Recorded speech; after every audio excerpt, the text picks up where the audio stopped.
Good evening, residents of Hong Kong North, fellow Singaporeans. I'm glad to be here to support my friend Ravi. I'm here to support Ravi because I believe that he truly cares for every single one of you.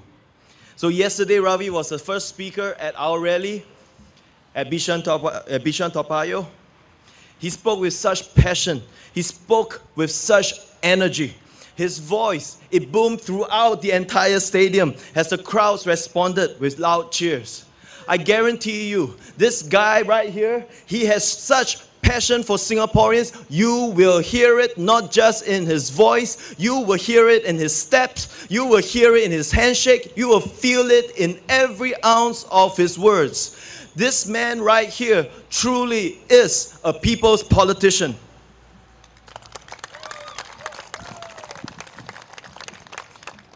Near the end of our rally, Mr. Chiam See Tong joined our rally and came up onto our stage.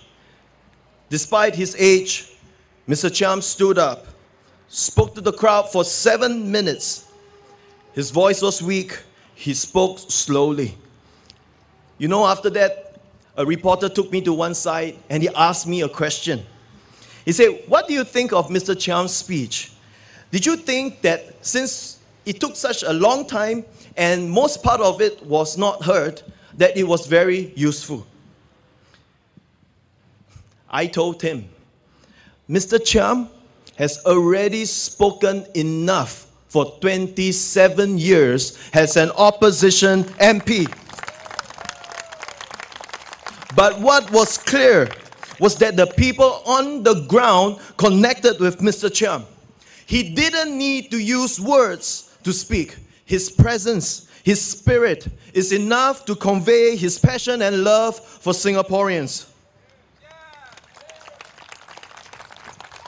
That's right. And you see, this is what connects all of us here candidates from SPP. We connect with Mr. Chiam's passion to be the people's candidate, to speak up for the people of Singapore, even when the truth irritates the PAP government, to stand up for Singaporeans courageously and yet be constructive in our approach. And Ravi, he is exactly like that. I have known Ravi for 5 years now. And during that time, we have walked the ground together, we have listened to the needs of Singaporeans, and most important, I have personally seen how Ravi worked.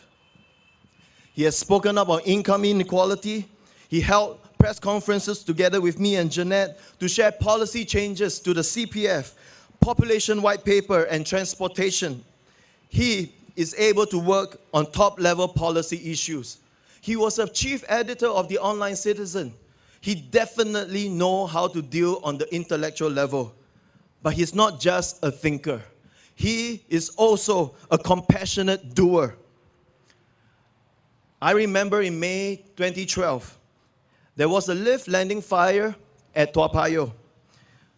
Ravi called me up and said, Brian, you got to come down. I said, what happened? Hey, Brian, there was a lift landing fire at one of these flats at Toa Payoh. We got to help the family. I said, all right, I'm going to come up from wherever I am. I'm going to come and join you, Ravi. And so I went together with him. And what happened was that there was a lift landing fire caused by the clutter left by the family living next door to the lift landing. The newspaper, they were blaming the family. Irresponsible. You leave all your things at the lift landing, of course things will catch fire. How can you do this kind of things? Now Ravi got to know about it and he asked me to go with him and we went to meet with the family. We went, and listen, we went and we heard their side of the story. There were 8 people living in a 2-room rental flat. 8 people, mother, father, 2 kids, 4 kids actually, and parents-in-law. So 8 people all together. The clutter, the so-called clutter outside the lift landing were their personal belongings. There wasn't enough room in the house, in the flat. So they put their mattresses outside. They put their letters, they put their books, they put it out there. And when the fire came, everything out there that were belonging to them were burnt up, including their personal mattresses, and the bicycle that the 70-year-old grandmother was using to cycle to work. 70 years old, she cycled all the way from Toa Payoh to Potong Pasir. Ravi immediately went and he says, you know, the most important thing is to make sure they're able to sleep tonight. I'm going to get the mattresses.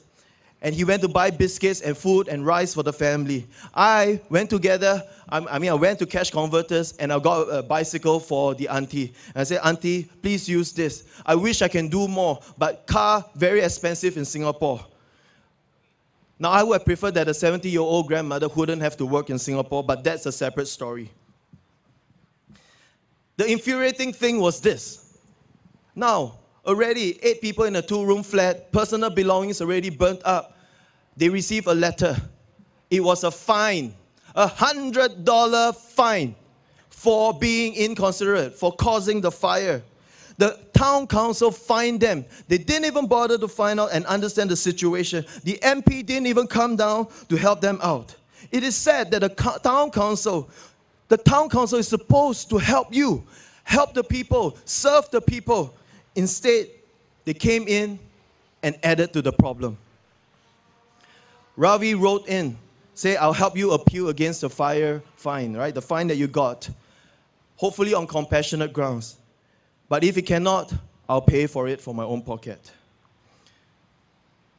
Hong Kong North, I ask you, is this the kind of member of parliament you want? Right.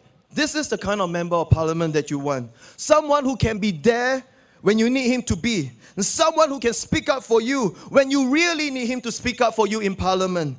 Now, I'm glad that Ravi has stated that he will be a full-time MP. I'm glad that he said he will meet you 3 times a week when you need him to. And you know what? I met him at a coffee shop here for dinner. Do you know how long he sat down with all of us when we were having our dinner? Maybe 30 seconds. You know what's the rest of the time that he did? He walked around and he shook the hand of every resident there and he sat down, have kopi with them.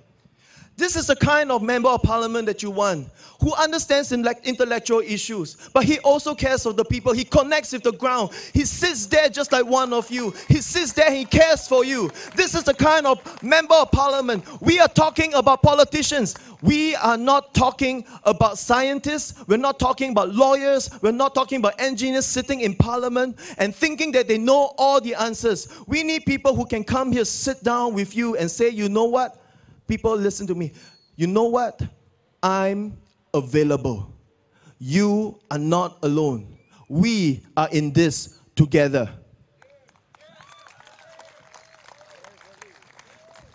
And most of all, I assure you, he will keep his words. Everything that Ravi has told me, promised me, and he's told his friends and he promised his friends, he has kept to his words. You are not just friends to him. You are the people of Singapore. You are people that he cared for. That he cares for. He stays here because of each and every one of you. So definitely, these things matter to him. So I ask you, think about it. Do you want a part-time minister? Do you want a part-time minister? Busy working as a government minister, right? A part-time MP?